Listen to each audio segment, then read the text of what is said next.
আমরা চাই 50 বছরের যে ক্ষত আমাদের সমাজে তৈরি হয়েছে, যেখানে সমস্ত কিছুই কার্যত দল নিয়ন্ত্রিত হয়ে গেছে, প্রশাসনের সম্পূর্ণ রাজনীতিকরণ হয়েছে, যেখানে চিকিৎসকদের বদলির ক্ষেত্রেও একটা পলিটিক্যাল ভেন্ডেটা কাজ করে চলেছে, তার মধ্যে থেকে স্বাস্থ্য পরিষেবা বেরিয়ে আসুক এবং এই প্রশাসন বেরিয়ে আসুক।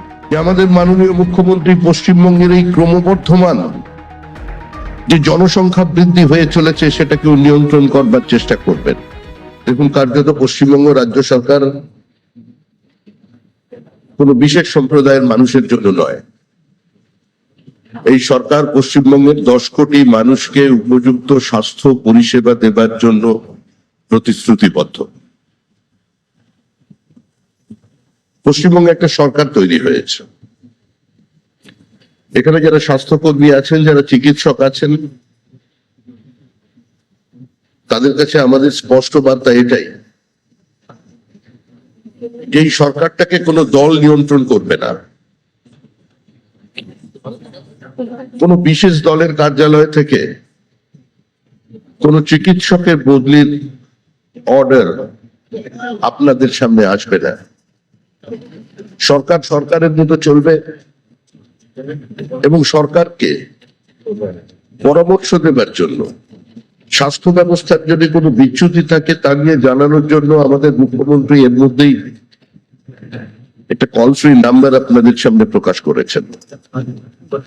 আমরা চাই 50 বছরের যে ক্ষত আমাদের সমাজে তৈরি হয়েছে, যেখানে সমস্ত কিছুই কার্যত দল নিয়ন্ত্রিত হয়ে গেছে, প্রশাসনের সম্পূর্ণ রাজনীতিকরণ হয়েছে, যেখানে চিকিৎসকদের বদলির ক্ষেত্রেও একটা পলিটিক্যাল ভেন্ডেটা কাজ করে চলেছে, তার মধ্যে থেকে স্বাস্থ্য পরিষেবা বেরিয়ে আসুক এবং এই প্রশাসন বেরিয়ে আসুক।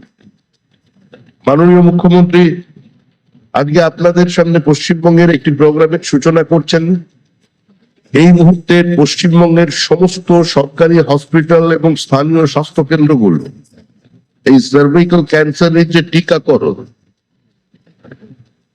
যার প্রতিষেধক দেওয়া যায়, যেখানে অন্তত 95% মেয়েদের এই রোগের বাইরে রাখা যায়, এই মারণ রোগ থেকে দূরে সরিয়ে রাখা যায়, তার জন্য সম্পূর্ণ বিনামূল্যে ভারত সরকারের উদ্যোগে, দেশের প্রধানমন্ত্রী শ্রী নরেন্দ্র দামোদর দাস মোদীর উদ্যোগে এবং আমাদের মুখ্যমন্ত্রী শুভেন্দু অধিকারীর উদ্যোগে আজকের এই টিকাকরণ অনুষ্ঠিত হচ্ছে। আমাদের অনেক কিছু করার আছে, অনেক কিছু আমরা করতে পারি, সেটা মুখ্যমন্ত্রী ঠিক করবেন।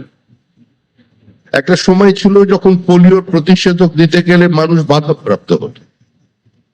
একটা সময় ছিল যখন লাইগেশন ক্যাম্প করাতে গিয়ে ডক্টর অনিতা দেওয়ানকে খুন হতে হয়েছিল, ধর্ষিতা হতে হয়েছিল। বিভিন্ন ধর্মান্ধ প্রচারের কারণে আমরা সমস্ত রোগকে এখনো সমাজ থেকে নির্মূল করে দিতে পারিনি। অন্তত এই টিকাকরণের ক্ষেত্রে যারা সমাজ সচেতন আছেন, যাদের সঙ্গে রাজনীতি বা সরকারের দূর দূর পর্যন্ত কোনো সম্পর্ক নেই, তারা তাদের পরিবারের মেয়েদের এবং সমাজের সর্বস্তরের সমস্ত সম্প্রদায়ের সমস্ত উপাসনা পদ্ধতির মানুষ যাতে অংশগ্রহণ করেন তার জন্য সচেষ্ট হবেন। সরকার নতুন তৈরি হয়েছে, এখনো স্বাস্থ্যমন্ত্রী কয়েকদিনের মধ্যেই হয়তো শপথ নেবেন। সেটা সরকারের বিষয়, সেটা মাননীয় মুখ্যমন্ত্রীর বিষয়। কিন্তু আমি অত্যন্ত আশাবাদী যে আমাদের মাননীয় মুখ্যমন্ত্রী পশ্চিমবঙ্গের এই ক্রমবর্ধমান যে জনসংখ্যা বৃদ্ধি হয়ে চলেছে সেটাকেও নিয়ন্ত্রণ করবার চেষ্টা করবেন। সুস্থ স্বাভাবিক সমাজে আজকে পরিবার পরিকল্পনা সেটাকে বাধ্যতামূলক করা যায় কিনা, কিংবা সরকারের ফ্ল্যাগশিপ প্রজেক্ট বানিয়ে সেটা নিয়ে ব্যাপক প্রচারের মধ্যে দিয়ে এই জনসংখ্যাকে আমরা নিয়ন্ত্রণ করতে পারি কিনা, জমির ওপরে এই মানুষের চাপকে আমরা কমাতে পারি কিনা, আমরা এই পরিবার পরিকল্পনার মধ্যে দিয়ে, জন্ম নিয়ন্ত্রণের মধ্যে দিয়ে আমাদের মহিলাদের আরো সুষম বিকাশ ঘটাতে পারি কিনা, শিক্ষায় তাদের আর্থসামাজিক উত্তরণের অবস্থায় পৌঁছে দিতে পারি কিনা সে নিয়ে মুখ্যমন্ত্রী সিদ্ধান্ত নেবেন। এর বাইরে আমার কিছু বলার নেই।